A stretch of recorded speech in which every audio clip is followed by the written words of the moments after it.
Hi, my name's Jessica Hollister. This is my HAS 102 Fishing Strategies final presentation. So the first type of fishing rods we have are our our spinning rods. These sit on the bottom of the pole right here.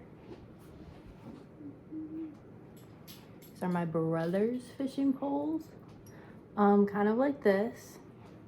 And then you'd use this to kind of flip and control the line.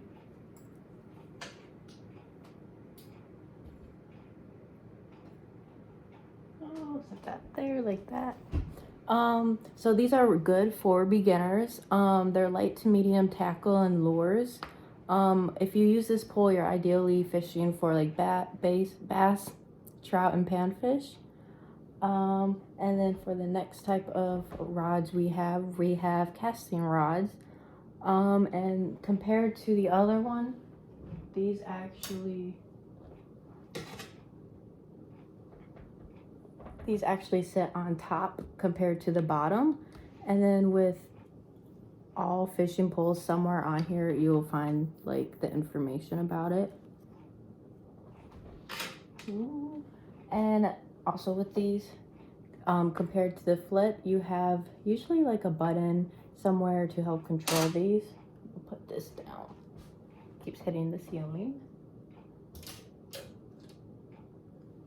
For me personally, that's the fishing pole I would use, just because it gives me the most accuracy and most like power, I guess. When casting it out, you have just a lot of control compared to other fishing poles. And then again, for this one, you're going to be fishing for bass and pike, kind of basic fish like that. Kind of, it's like just a good basic pole. And then for the next pole we have 5 fishing poles. These are gonna have a larger circle spinning rod, and you're gonna have to be careful, like with most, that you don't creating knots inside, or it's not getting all bunched up and nested. So for these, they're gonna be long, flexible rods, about 7 to 10 feet, maybe a bit longer depending on which one you get. But they're super bendy. Good for casting them out. And for these, you're going to use them in like shallow waters, rivers, streams. And you're also going to ideally catch trout and salmon with this pole. And then, so for our different types of fishing lines, we have 3 main different types. We have our monofilament. This one offers the most stretch and it's good for kind of like basic types of fishing. It's a single strand of nylon. It's good for floating. It's good for like beginners and just top general purposes. And also clear water, because it is fairly clear. And then for our second type of fishing line, we'll have fluorocarbon. Sorry. This is pretty much invisible, very, very clear.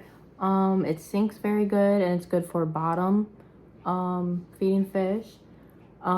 This has less stretch than monofilament, but it still has quite a bit of stretch to it. And then for our last type of fishing line, we have our braided line, which is not very much stretch to it. It's gonna be extremely strong.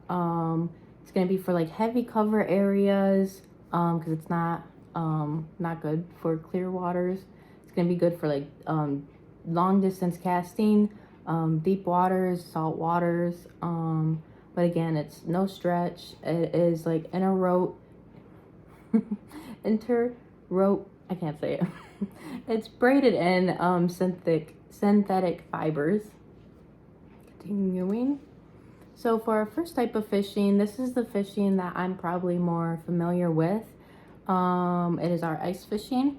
So for ice fishing, you're gonna need a few things. You're going to need something to drill your hole with. Ideally, you're gonna need tip ups.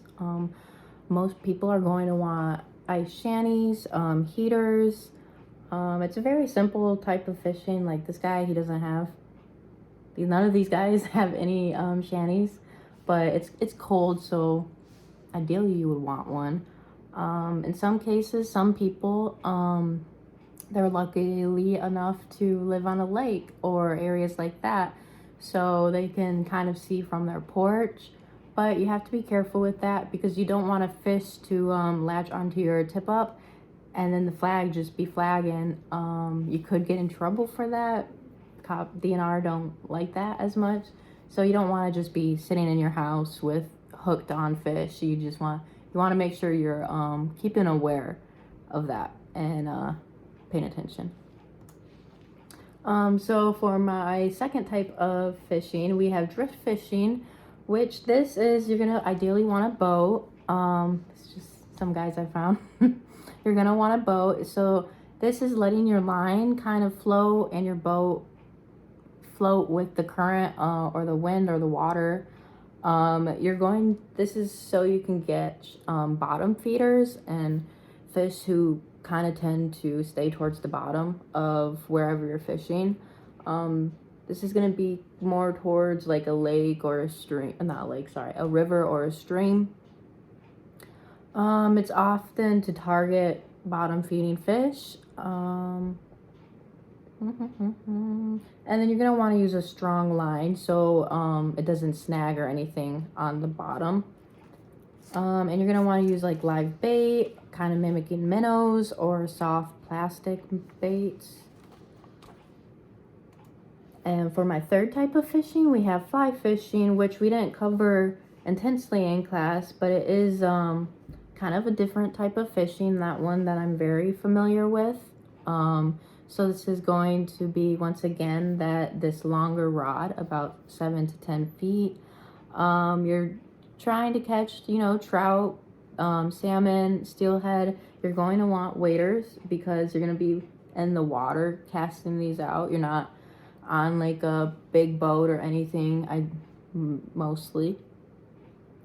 So yeah, you're just kind of casting it out. It's not everyone's favorite type. Think it's kind of a cool type. For our gear,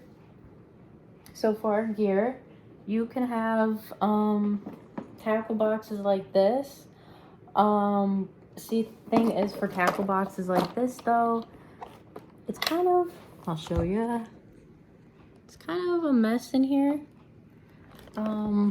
So if you're a big fisherman, you're gonna want to have more tackle boxes and you want to stay organized.